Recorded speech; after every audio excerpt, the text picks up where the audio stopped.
जन्म साखी सवाल चार इमाम छूरे। सुनो नानक हिंदगी आखन चार इमाम, धरती विच समाइन खासे मुसलमान। हिंदू की लग चरण नाल जो आतश विच जलाई, होई यहूदो काफरा दोजक लग सजाई।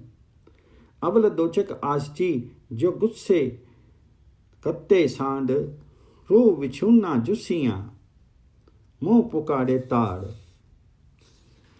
आतस विच पुकारता सुने न कोई दाद, कौन छुड़ांदे तिसनू जो आतस सदियां याद। इस आखर जमाने विच आदम सड्डी अजाब, खुदाई रसूल फरमाया लिख्या विच किताब। रूना जुदा जुसियां अरबा नासर इकस इकस, राग अंग कहे इमाम विवेक। पिछले युग मनसुख हैन अमला तिना दिनाई, कल युग अगला है खाक दा सब खाके विच समाई। खाक बैसत मुकाम है दोजक की नहीं जाई, कहे इमाम सुन नानका हिंदू छड्डन हार गुमराई। जवाब श्री गुरु नानक देव जी। आखे नानक हिंदगी सुनो चार इमाम, मोया दुख ना रूह नू मिट्टी सुन मसान। एक दबियन एक छाड़ियन एक दिचन नहीं रुड़ाई, एक भेदे मैदान विच गए कौए कुकर खाई। रूहे दुख न पया खाक मिला संग खाक, मुआ जुस्सा पलीत हो मिल साके होवे पाक। तब्बन साड़न रुड़ावन पाया रहे, कर माई जुगा जुगा दे धर्म है आपो आप नितवाई। दबिया ना मसलान होएगा साड़िया ना काहर होई, जेही जमाने चाल है तेही बरते लोई। जोगी सन्यासिया छठ परसन हिंदवान, धरती विच बिठाया होए ना मुसलमान। धरती विच बिठावन कल युग दाग परवान, वेदां अंदर लिखिया जन नानक के बखान। जो उरे दियां उज्जतां पेश न जावे कोई, सोई बरते जगत विच ज्यो ज्यो खसम रजाई। सवाल काजी रुकमनदीन सूरा। आखे काजी रुकमनदीन सुखों नानका शाह, त्रोहे अरफ कुरान दे साजे आप अला। मायने एक एक अरफ दे कहिए कर तदबीर, जिस मुरातब को पहु कियां के साधु के पीर। अलफ बेफरमाई मायने करके बयान, तुसी भी आखों शाह जी सच्ची रब कलाम। सिफत तमामी सभी खोल सुनाई, आखे काजी रुकमनदीन करिए बरा खुदाई। हिंदू मुसलमान दुई इसते हन गुमराह, बाजो झगड़े और नाई ढूंढे सचना नाई। जेड़ी गल छुड़ाई दी कहीं ना कोई मूल, कारण लालच दुनी दे झगड़े राम रसूल। राह सचावा दसीए जे बंस आवे जियो, उज्जत आजत परज कर रे निमान थिए। जवाब श्री गुरु नानक देव जी। सुनो काजी रुकमनदीन आखे नानक पंद, सोई सियाना जग विच तिस बहुते बंद। त्रीहे हरफ कुरान दे त्रीही सुपारे कीन, तिस विच कुछ नसीहतां सुन करे यकीन। करे पुकार किताब बहु खातर जमा न होई, जो रही शैतानी गुम थिए पहु चिया जान न कोई। सिरफी कही गुरु नानक देव जी ने, अलफ अलह को याद करके गफलत मनु विसार। सास पलट नाम बिन त्रिग जीवन संसार, बेबदायत दूर कर कदम शरीयत राख। निव चलू अगे सब सदे मंदा किसे न आख, ते तोबा कर बदी दे मत तू एचे जाई। तन बिन से मुख गड़िए तब तू कां कराई। से मनाही बहुत कर खाली सास न कढ़, हट्टो हट बकाया मुल न लसी अड़। जिम जमायत जमा कर चलन दा कर बंद, बाजो साई आपने फिरसी अद्धो अंध। हे हलीमा पकड़ तू दिल थी रस निकार, तावत वर्जू रुकमर दीना हरदम खालक सार। खे खाम ते उपय जिन विसारिया करतार, दुनिया लालच लग मरी मुँह उठाऊं पार। दाल दयानत करे मन अठे पैर न सोई, एक पैर कर जागना साईं सच बगोई। जाल जिकर तकर आज जी खातर नाई डोलनी, तिल न लगे रवाल तन भोले मन्ने चुकाई। रे रहिते मान की तेऊ देखी जाई, पूजन वर्जन रुकवन दीन साईं सो दिल लाई। जे जारी कर मन्ने माई साईं बेपरवाह, सो किछु चाहे जो कहीं तिसका क्या बसा। सीन सोध मन अपना सब कुछ तिसी माई, तन पांदा मन वसत कर हुक्मी बंद समाई। शीन सहागत पाई आही पिया सो लिव लाई, हुकम तिहे तन जायसी कीचे तलब खुदाई। स्वाद सलामती गुश्यत को आखो मुखते नित, कासे बद्दे रब दे सिर मिस्त्रां दे मित। जवाद जलालत गुम कर रही आदत सो मेल, उठी बंदे नजर कर चीने नाई खेल। तोय तलब कर रास्ती देसन रसाल, जिन्ना डिठियां दुख जाई तन टुटे माया जाल। जोए जालम सोई पे चेतन नाई नाम, साईं तेरे नाम बिना क्यों तावे आराम। एन असूल कमाइए जेको पारावास, बिन अमला नाई पाइए मरिए पछोतास। कैन गनीमत रुकमन दीन जिन्नी संजाता आप, इस पिंजरे विच खेल है ना तिस माई ना बाप। फे फकर त्यों पे जो चलनी मुर्शद पाई, आपे काया तहकीक तब रंगा रंग मिलाई। काफ कलमा एक याद कर अवर न आखी बात, नफस हवाई रुकमन दीना तिस होई न मात। काफ करार न आवी जित मन उपजे चाव, पारस कंचन थिए जिन पेटिया हरी राव। लाम लानत बरसर तिन्ना जो तरफ खुदा करेन, थोड़ा बहुत खटिया हयों हथ गवेन। पीस मुर्शद मन तू मन किते बाचार, मन तू एक खुदाई नू खासा जित दरबार। नून नहीं जो गुम है जिन कीते अमल कबूल, माया बंधन गल पड़ी जित खाली पंजी भूल। वाह वाहू जो आवे रुकमन दीन जिस फाटे हथ नाल, उमर बिहाई बावड़े पड़ियो कित जंजाल। है हैमन तिस दिना दी जिस दिन अदल करे, बाबा हमारो रुकमन दीन केहा हुक्म करे।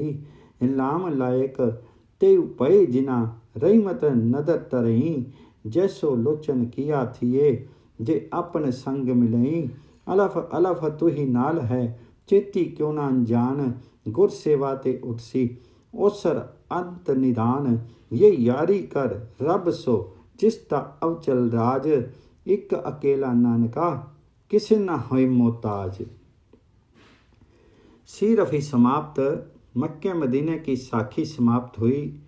मक्के मदीने में सत्य का प्रचार करके गुरु जी ने परम ख्याति प्राप्त की। तमाम हाजी और काजी मुल्ला ने गुरु जी के पवित्र उपदेश से परम प्रसन्न हुए और शीश झुका करके गुरु जी के पवित्र चरणों में प्रणाम करके कृतकृत्य हो गए।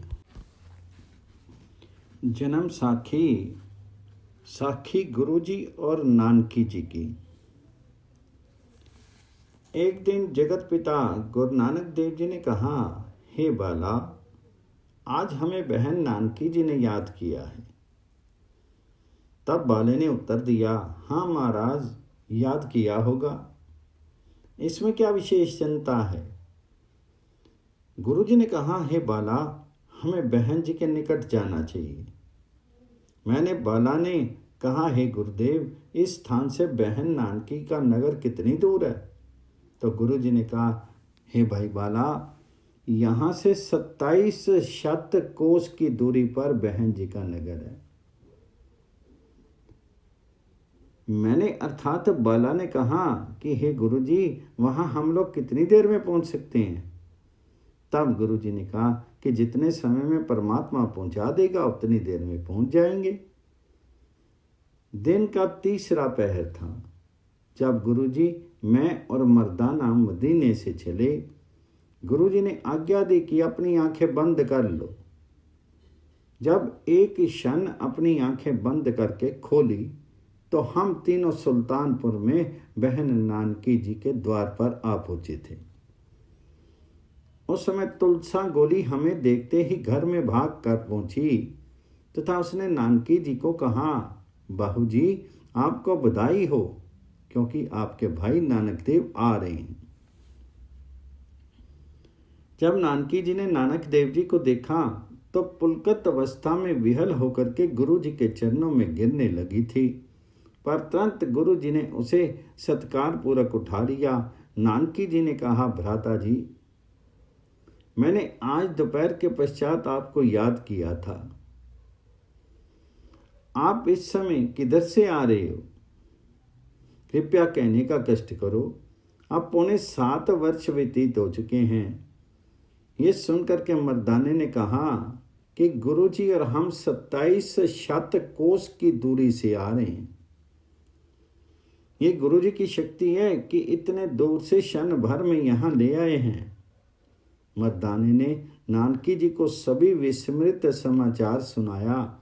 तब गुरुजी ने कहा, बहन जी, आपने हमें याद किया, तब हम आपके पास उपस्थित हो गए तथा आपका विचार सफल हुआ तथा हमें आज्ञा दे दो। तुलसा ने कहा, हे महाराज, आप अभी आ रहे हैं तथा अभी जाने को तैयार हो रहे हो। श्री जयराम जी को आ लेने दो, इतनी जल्दी का क्या अर्थ है? तो गुरु जी ने कहा, बहन जी, हमें श्रीधर ही शीघ्र ही जाना होगा। आप हमारी ओर से जयराम जी का सत्कार करना। जब नानकी जी ने गुरु जी के ये शब्द सुने तो नेत्रों में प्रेम अश्रु बह निकले। तब साहिबजादे श्री चंद्र जी को गुरु जी के आगे ला करके खड़ा कर दिया, जिसका भाव ये था कि आपका ये प्यारा कुमार आपको सदैव स्मरण करता है तथा रहस्य ये था कि गुरु जी को पुत्र का मोह कुछ काल ठहरने के लिए बाध्य करेगा। नानक जी ये नहीं जानती थी, नानकी जी ये नहीं जानती थी कि गुरु जी इस मोह माया से कहीं ऊपर हैं। उनके लिए समस्त संसार सुत के तुल्य है। गुरु जी कहने लगे, बहन जी, मुझे तो केवल आपकी प्रेम शक्ति खींच लाई है। ये संसारिक बंधन मुझे बांधने में असमर्थ हैं। इनका प्रयोग करने से सफलता नहीं मिलेगी। दूसरे हमने अवश्य कार्य के लिए जाना है। तब नानकी जी ने कहा, आप मेरे पास कुछ दिन ठहरने की कृपा करो। गुरु जी ने कहा, बहन जी, मैं आपके पास बहुत दिन रहूँगा, परंतु इस समय तो जाने की आज्ञा दे दो, इसी में आपका कल्याण निहित है। नानकी जी ने कहा, अच्छा, कुछ जलपान तो कर लो। गुरु जी ने कहा कि आप मर्दाने को कुछ खिला दो। तब नानकी जी ने भीतर से दूध और पकवान ला करके आगे रख दिए। गुरु जी ने कहा, हे मर्दाना, तुम इनका भोग लगाओ। तब मर्दाने ने कहा, हे महाराज, आप भी अंगीकार करो। तब गुरु जी ने कहा, हे बाला, इस वस्तु के 3 भाग करो। बाले ने 3 भाग किए। तब 1 भाग गुरु जी ने और 1 मर्दाने ने और 1 भाग मैंने खाया। इसके पश्चात गुरु जी ने कुछ उपदेश नानकी जी को दिया तथा फिर तैयार हो गए। नानकी ने कहा, हे भ्राता, अब फिर कब दर्शन होंगे? तो गुरु जी ने कहा, हे बहन जी, जब आप मुझे याद करोगी तब उपस्थित हो जाऊंगा। नानकी जी कुछ उदास हो गई। तब बाले ने मैंने कहा, हे महाराज, एक मेरी प्रार्थना है। गुरु जी ने कहा, हे बाला, कहो। मैंने कहा कि नानकी जी दुखित हो रही हैं, कृपया आज की रात्रि इनके यहाँ ही विश्राम करो, जिनसे इनको प्रसन्नता प्राप्त हो। मेरी प्रार्थना गुरु जी ने स्वीकार कर ली तथा रात्रि वहीं विश्राम किया। इतने में जयराम जी भी आ गए तथा अधिक प्रसन्नता हुई। प्रातःकाल उठ करके गुरु जी ने और हमने तथा मर्दाना ने स्नान आदि के नित्य कर्म किए। फिर जयराम तथा नानकी जी से विदा मांगी तथा सत्य करतार की पवित्र ध्वनि करते हुए जगत ज्योति गुरु नानक देव जी तथा हम दोनों वहाँ से चले। नानकी ने, भाई जी आपने हमें सदैव याद रखना। नानकी ने कहा, भाई जी आप हमें सदैव याद रखना।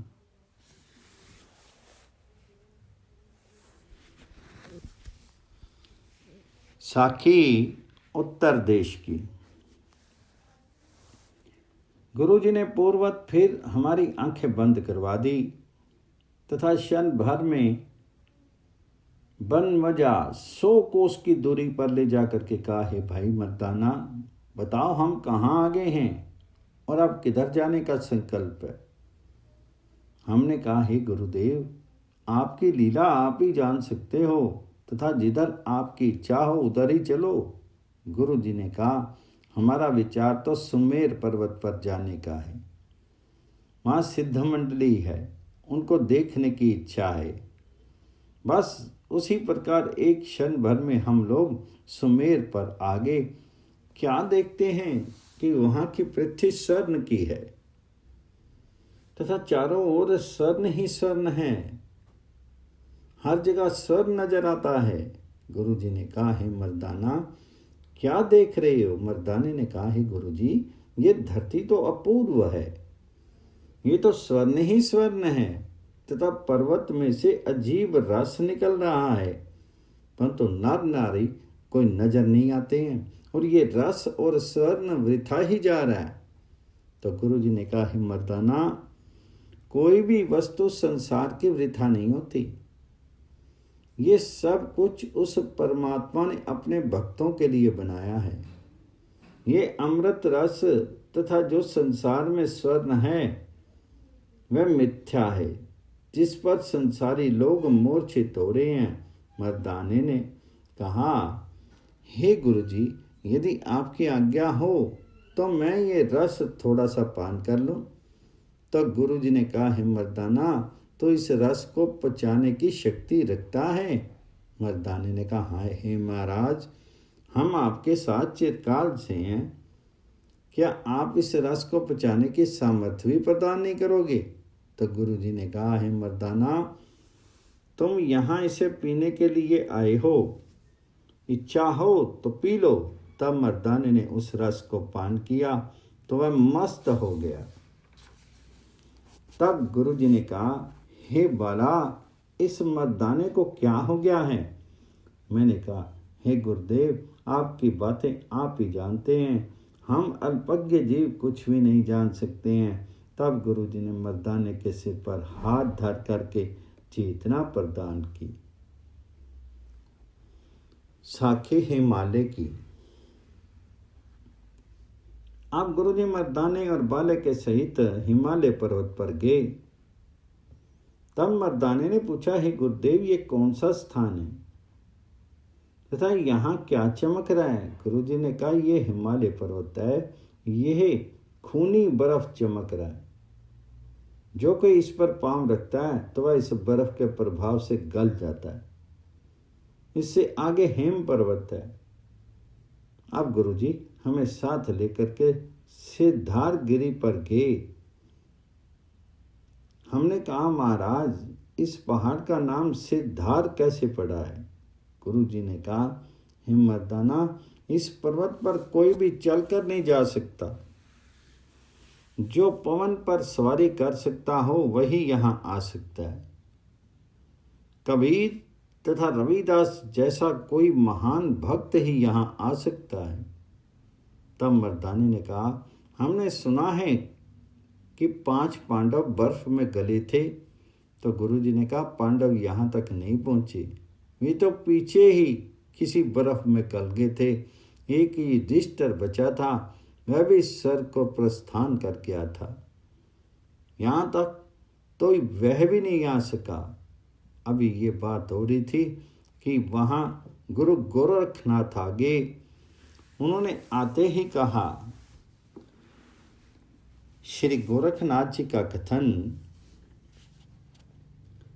कवन रूप कवन जात तुम्हारी, कहो कहाँ ले चले अगारी, न आगे तरती रहोगे कहाँ, शीतल जल हिम बरखे तहाँ, आगे दिन न रात पीछे फिर भागो, निकल जाओ कहाँ दुख झाको, झिलमिल झलके हैं झलकारा, यहाँ सोई ठहरे जो पूर्ण सारा। सुन नानक गोरख तुम कहे, फिर जाहे पीछे कहाँ दुख लहे। गुरु नानक जी ने उत्तर दिया, राग आसान, रूप हमारा अचरज कहिए, अचरज हमारी जाति, अचरज नगर ते चले अगारी, जहाँ दिन नहीं अर्राती, पीछे आगे दृष्ट हमारी, तरन आकाश पसारा, दया हमारी शीत हिमांचल, 300 संग हमारा, कहीं नानक सुन गोरख जोगी, तै पूरा गुरु नी पाया, जुगत न जाति अवध बधाई, विथा जन्म गवाया। ये सुनकर के गोरखनाथ चला गया। फिर एक ऐसे स्थान पर पहुंचे जहां सूर्य नहीं नजर आता था। मर्दाने ने कहा, हे महाराज, यहां तो सूर्य भी नजर नहीं आता। तो गुरु जी ने कहा, हे मर्दाना, हम लोग सूर्य लोक से बहुत ऊपर आ गए हैं, मतलब यहाँ सूर्य की पहुंच ही नहीं है, क्योंकि हम लोग सूर्य लोक से 2000 योजन ऊपर हैं। तथा हम जिस धरती पर रहते हैं वहां से सूर्य 25 सहस्त्र कोस अंतर पर है और हम 27 सहस्त्र योजन पर आगे हैं। फिर मर्दाने ने कहा, मेरे मन में अनेकों प्रश्न हैं, परंतु पूछने से कुछ लज्जा होती है। गुरुजी ने कहा, हे मर्दाना, शिष्य का धर्म है कि अपनी सब शंका से में अवश्य पूछे, और गुरु का धर्म है कि उनका उत्तर दे करके शिष्य को संपन्न करे, नहीं तो वह गुरु नहीं अपितु एक ठग है। ऐसे गुरु का त्याग कर देना उक्ति है, तथा गुरु के बगैर उत्तम गति प्राप्त नहीं होती। कहा है, गुरु कीजिए जान तथा पानी पीजिए छान। गुरु संसार सागर पार करने की शक्ति का स्वामी होता है। गुरु को ही चाहिए कि पहले शिष्य की परीक्षा ले, फिर उसे अपना शिष्य बनाए। हे मर्दाना, जो पूछना हो पूछो। मर्दाना गुरु जी की बातें सुनकर के हंसने लगा।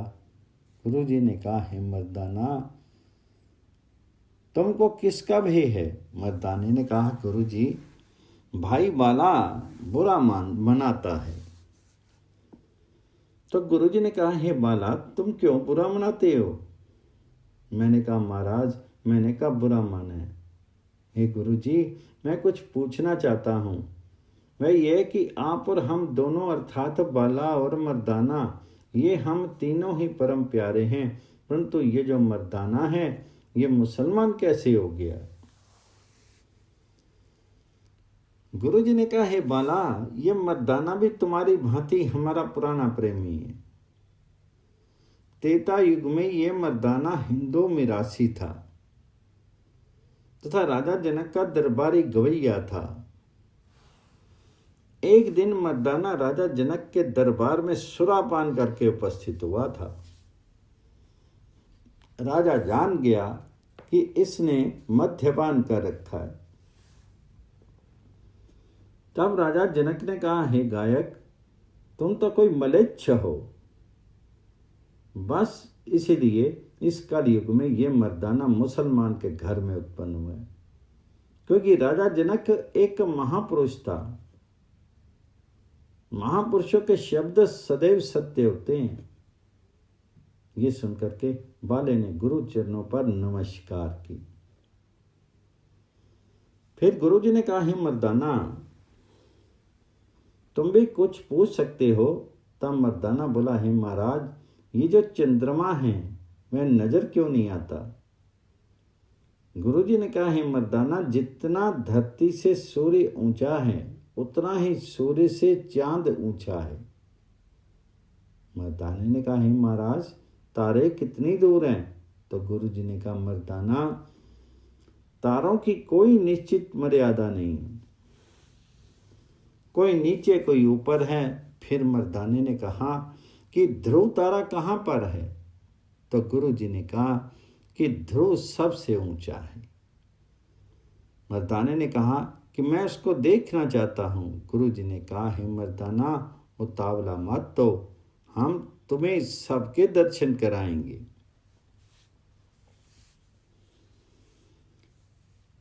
साखी आगे के पहाड़ों की।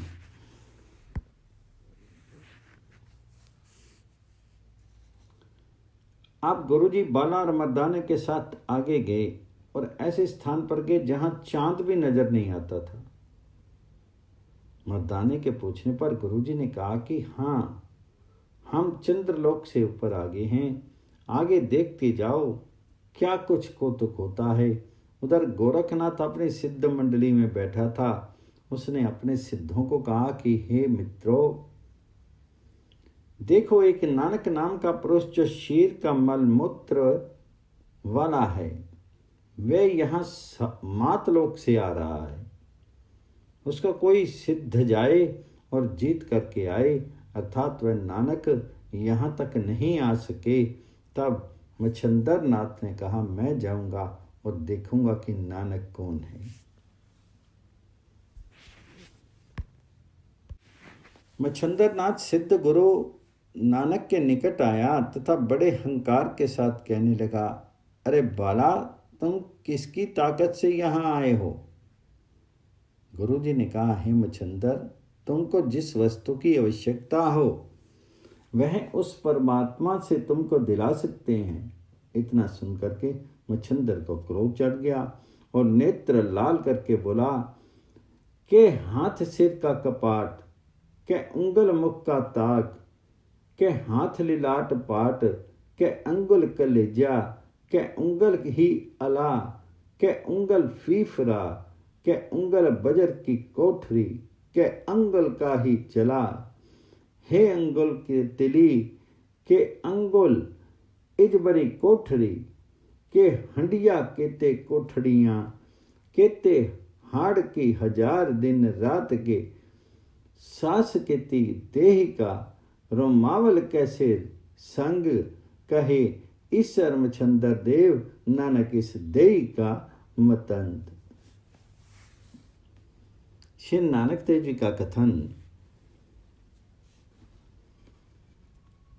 सवा हाथ सिर का कपाट, 4 उंगल मुख ताक, हाथ लिलाट पाट, 26 उंगल दिल, 13 अंगल कलेजा, 5 अंगल ही अला, 4 अंगल तिल्ली, 7 अंगल फीफरा, 12 अंगल बजर की कौड़ी, 9 अंगल इजबरी की कोठड़ी, 68 हाड नील कड़ोड़ी, दे की रोमावली, 26,000 दिन रात का श्वास, 900 नाड़ी, 1600 साघ।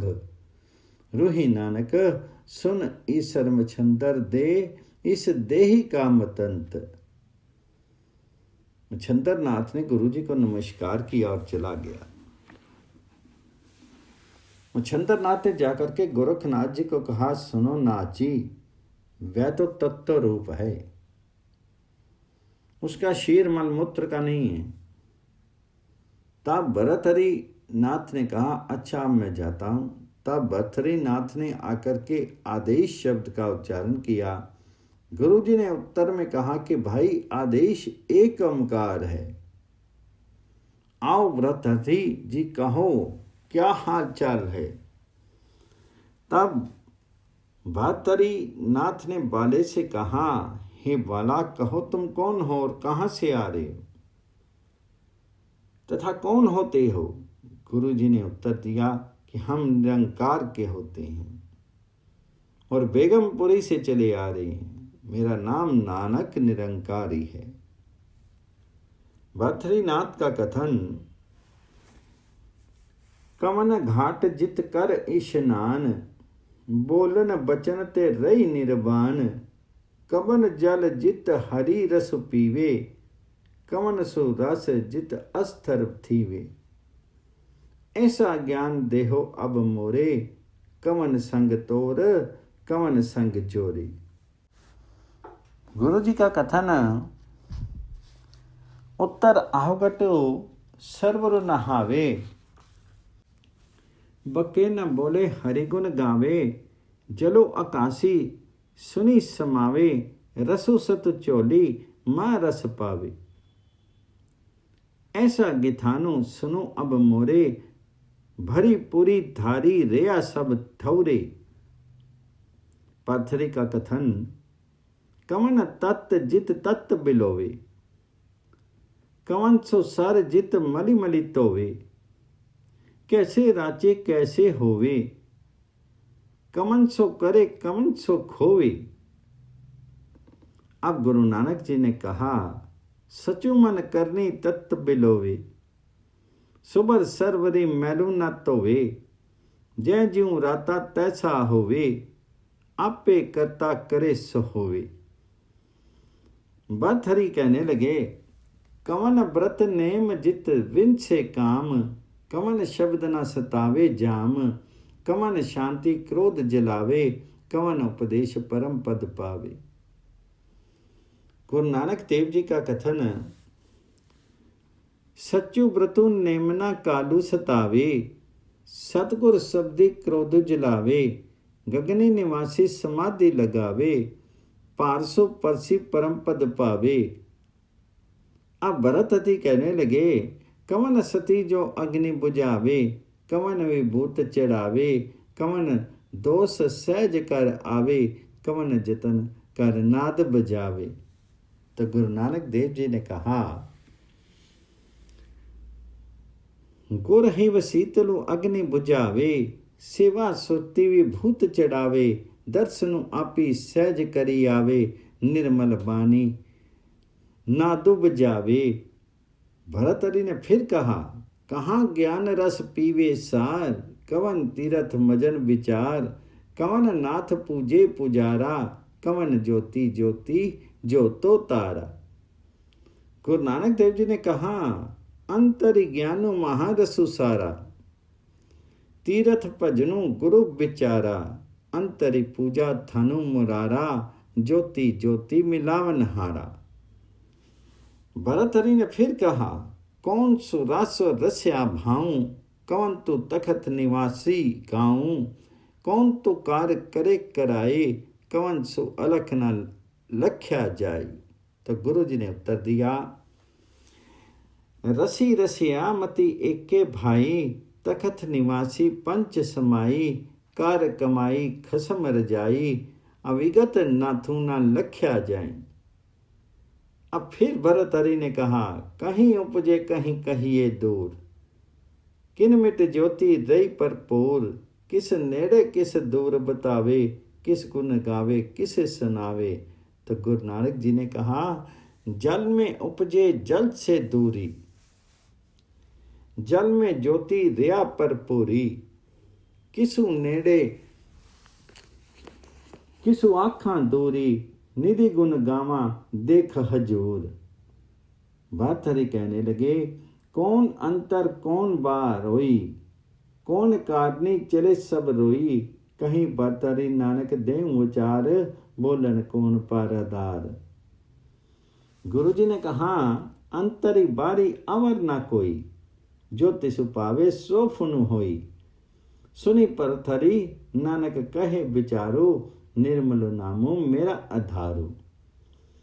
जब गुरु जी ने इस प्रकार समाधान किया तो भर्तहरि निरुत्तर हो गए। बाली ने कहा, हे गुरु अंगद देव जी महाराज, ये तमाम प्रश्न उत्तर मेरी उपस्थिति में ही हुए थे। गुरु अंगद देव बाले की बात सुनकर के दिव्य मस्ती में झूमने लगे। 7 दिन तक किसी अवस्था में रहे, अर्थात विधेय हो रहे। यदि कोई बुलाए तो भी आप मौन ही रहते थे। खान पान भी त्याग रखा था। सारे नगर में यह मशहूर हो गया कि गुरु अंगद देव जी का देह अवसान हो गया है। तब 8वां दिन चढ़ा। तब गुरु अंगद देव जी ने सुरत संभाली और बाले को आशीर्वाद दिया। आशीर्वाद लेते ही बाला परम आनंद विभोर हो गया। 7 पैर के पश्चात बाला होश में आया और जन्म साखी लिखाने लगा। फिर गुरु अंगद जी ने कहा, हे बाला, अब आगे की कथा सुनाओ। बाला गुरु नानक जी की कथा फिर इस प्रकार सुनाने लगा।